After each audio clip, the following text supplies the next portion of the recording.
नमस्कार दोस्तों, स्वागत है आपका लॉजिकल हिंदू यूट्यूब चैनल पर। तंत्र साधनाओं के मनमोहक लाभों को देखकर अधिकांश लोगों का मन विचलित हो जाता है। बाहरी क्रियाकलापों की सरलता को देखते हुए कोई भी तंत्र साधना करने के लिए तैयार हो जाता है, किंतु आपको यह जान लेना चाहिए कि तंत्र जितना सरल दिखता है, असल में उतना सरल है नहीं। तंत्र उस वियवान जंगल से होकर जाने वाला रास्ता है जो दूर से तो बहुत ही सुंदर और सुहाना लगता है, किंतु जब उसमें प्रवेश किया जाता है तो उसकी भयानकता का एहसास होता है। तंत्र की इन्हीं कठिनाइयों को देखते हुए विद्वान तंत्राचार्यों ने तंत्र ग्रंथों को अलंकारिक भाषा में लिखा, जिसे केवल अधिकारी पात्र ही समझ सके। अतः तंत्र ग्रंथों में जहाँ तहाँ जो विधियाँ मिलती हैं वह फलित नहीं होती, क्योंकि कोई भी विधि पूर्ण रूप से नहीं लिखी हुई है।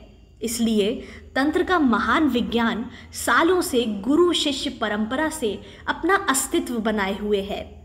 अतः किसी को भी आवेग में आकर योग्य मार्गदर्शक के अभाव में किसी भी तंत्र साधना का अभ्यास नहीं करना चाहिए, अन्यथा इसका परिणाम बुरा हो सकता है।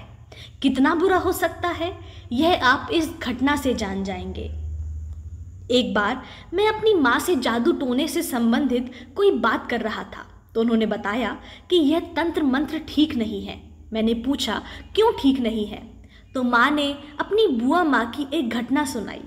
मेरी माँ की बुआ माँ ससुराल में झगड़ा होने की वजह से अपने मायके चली आई।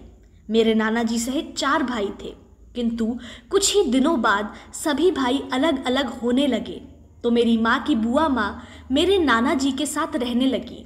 थोड़े दिनों बाद उन्होंने स्वेच्छा से अलग रहने की इच्छा व्यक्त की, तो नाना जी ने उनके लिए अलग से एक घर दे दिया जिसमें वह अकेली रहने लगी। मेरी माँ बताती हैं कि उसकी बुआ माँ उसे हमेशा नई नई कहानियाँ सुनाती थी, जिनमें से बहुत सी कहानियाँ मेरी माँ ने मुझे भी सुनाई हैं, जिनमें से अधिकांश कहानियाँ पुराने समय की दंत कथाएँ हैं जो उस समय बहुत प्रचलित थी। यह कथाएँ उस समय के सामाजिक व धार्मिक जीवन का परिचय देती हैं। मेरी माँ ने बताया कि बुआ जी तंत्र मंत्र में बहुत विश्वास करती थी। एक दिन गांव में एक तांत्रिक बाबा आया।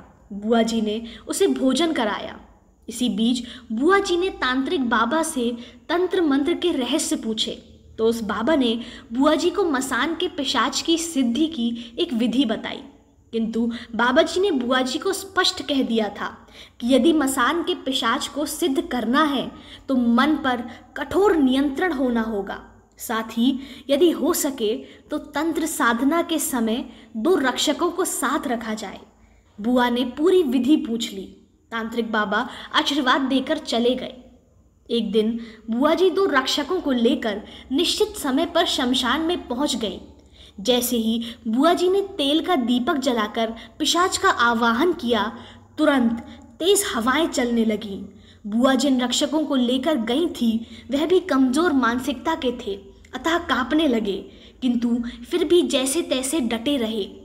बुआ ने पिशाच की पूजा करके तांत्रिक के बताए मंत्र का जाप करना शुरू किया। मंत्र का जाप चल ही रहा था कि हवाएं और अधिक तेज हो गईं। जिन 2 रक्षकों को लेकर बुआ आई थी वह अब बहुत अधिक डर चुके थे। भयंकर हवाओं और आंधियों के बावजूद वह पसीने से भीगने लगे।